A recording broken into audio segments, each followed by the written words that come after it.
আসসালামু আলাইকুম প্রিয় ভিউয়ার্স। পরশুদিন কিন্তু এই বেডে সার দেওয়া হয়েছিল এবং আজকে কিন্তু পানি দেওয়া হচ্ছে, কারণ শশায় কিন্তু শশার গাছের বৃদ্ধির জন্য এবং শশার ওজন বাড়ার জন্য কিন্তু পানি দরকার। তো যদি দেখায় ফলনের একটু অবস্থা, আলহামদুলিল্লাহ ফলন কিন্তু মোটামুটি ভালো। এটা কাঞ্চন বীজপাতা কোম্পানির কাঞ্চন শশা। তো এটা ফল সেট হতে তেমন একটা সমস্যা হয় না। তো প্রায় ধরতে গেলে অটোই কিন্তু সেট হয়। এটা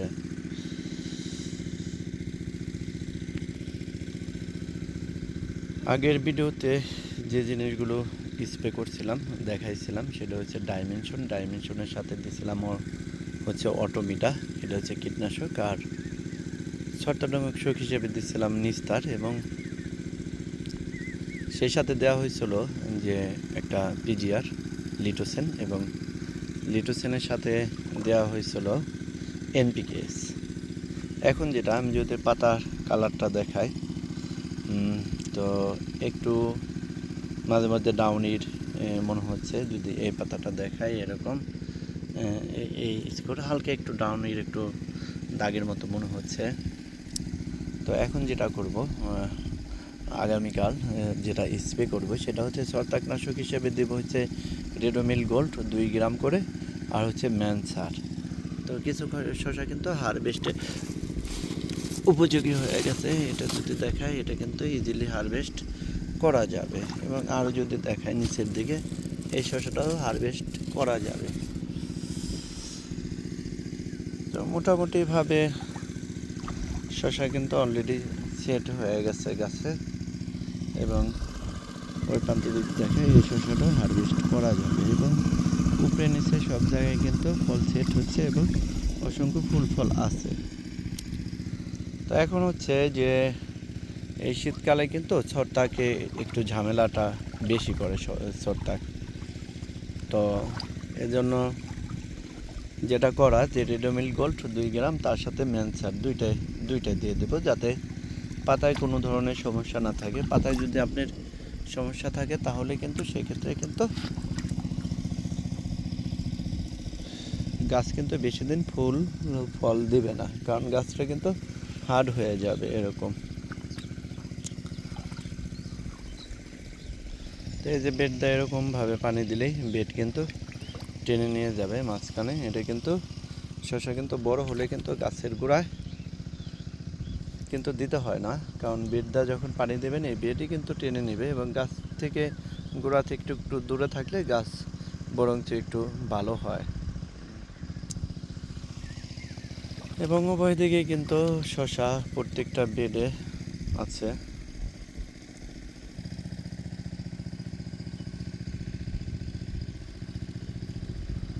গাছ ছোট হলে সমস্যা নাই, আমার তো ফলন দরকার, ফলন মোটামুটি।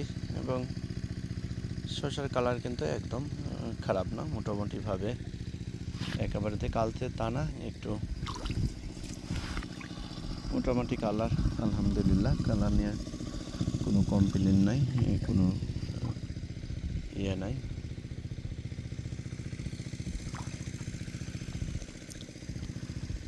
তো ওই প্রান্ত যদি দেখায়, ওই প্রান্তে কিন্তু শসা একটু বেশি সেট হয়েছে, মানে একটু বড় বড় শসা আর কি, এবং এটাও কিন্তু হারভেস্ট করা যাবে শসা।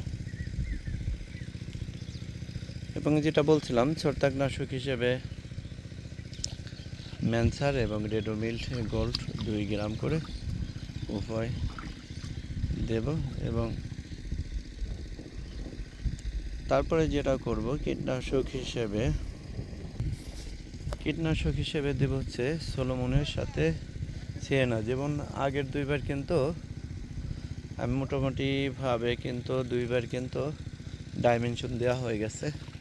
তো এবার আর ডাইমেনশনটা দিতে চাইতেছি না, একই ওষুধ বারবার ব্যবহার না করাই ভালো। যদি এই ছোটো গাছটা দেখাই, এই ছোটো গাছটায় কিন্তু অলরেডি যদি দেখাই 3টে ফল কিন্তু সেট হয়ে গেছে। যদি একটু দেখানোর চেষ্টা করি, তিনটে ফল কিন্তু অলরেডি সেট হয় একটা গাছেই। তো ওদিকেও দেখায়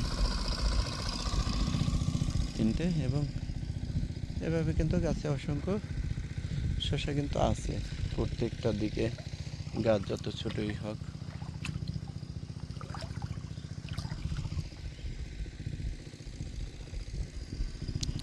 এবং এই কাঞ্চন শসা কিন্তু পর্যায়ক্রমে ফলনগুলো দিতেই থাকে মোটামুটিভাবে।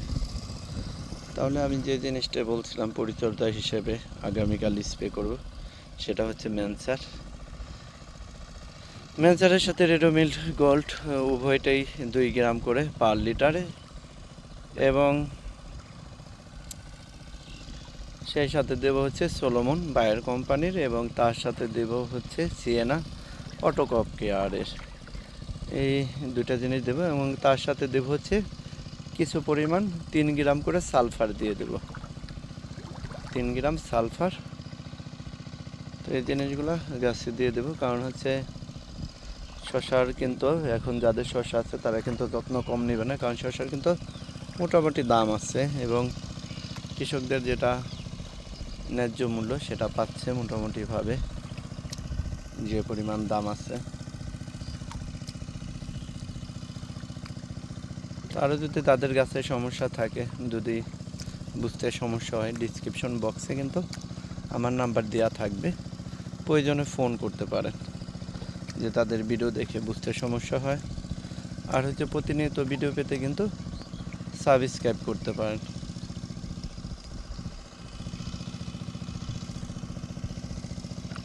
সাবস্ক্রাইব করলে আপনি ভিডিওগুলো নোটিফিকেশন আকারে দেখতে পারবেন সামনে।